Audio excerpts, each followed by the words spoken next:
Our guest today is Abdulrahman, a young American converted to Islam in an early age. Let us hear his story. I was born into a Christian family, but we weren't very practicing.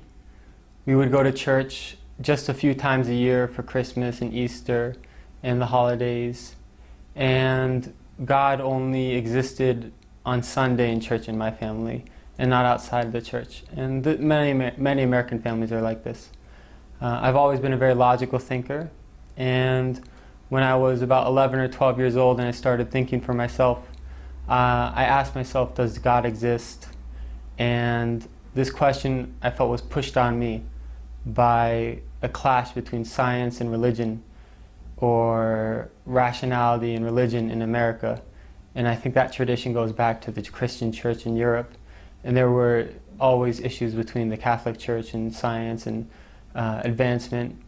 And when I compared what I saw in the Bible and what I knew of the Trinity and the other Christian beliefs compared to science and evolution and evidence, I leaned towards the side of science, and I chose not to believe in God. Abdulrahman came to Jordan in a scholarship to study Arabic language with a group of other students. Among them is Jalal, who lives with Abdulrahman in the same apartment. My first exposure to Islam was when my friend in high school became Muslim. And he's also my neighbor, Michael Dan. And when Michael became Muslim, he changed a lot. Before Islam, he was doing a lot of things that were messing his life up, and he was really going down the wrong path. And he became Muslim, and when he was only 15, and he changed, and he left a lot of the things he was doing, he picked up a lot of good habits. And I asked him, what forced you to change? What made you change and become like this? And he explained that he's Muslim now. And at that time, this was before September 11th, people in America really didn't know a lot about Islam, and even today they don't know a lot. And I asked him, what is Islam? Who are Muslims? And he explained to me about Muslims, and I was surprised that Islam is very close to Christianity and Judaism. And it made a lot of sense to me that there's one God and there's prophets and messengers, but none of the prophets have divinity. Rather, they're just sent by God, and they're humans like us. And I didn't really want to become Muslim at that time, but it just made sense to me logically. After a while, I read a book called The Autobiography of Malcolm X. And in that book, I really appreciated the image that Malcolm X presented of Muslims, and I wanted to become Muslim after that, because I saw in Islam a solution to racism and a lot of other problems in America. But I didn't believe in God. However, I read a passage where Malcolm X said, if you take one step towards God, he takes two towards you. So I left eating pork, and I left some of the things that are prohibited in Islam with the intention that God guide me. And I learned more and more about Islam, and I was surprised that the more I asked questions, the more answers I found, and the answers always made sense to me. And I read about the miracles of the Quran, scientific miracles of the Quran.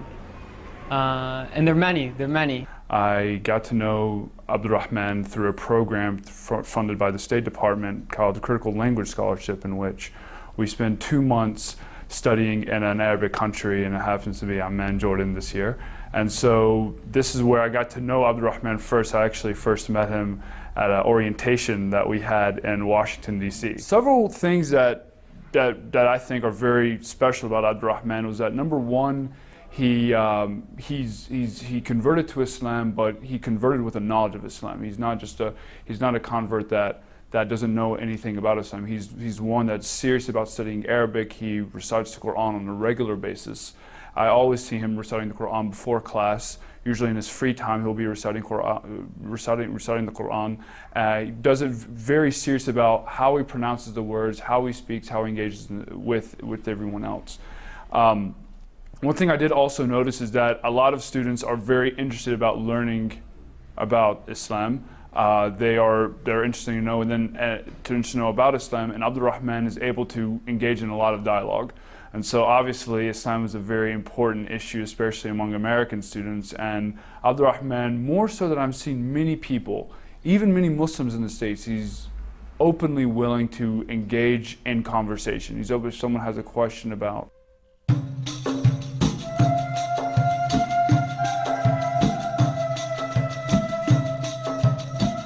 We are now with Abdulrahman in Acre Center. where he takes intensive courses in Arabic language.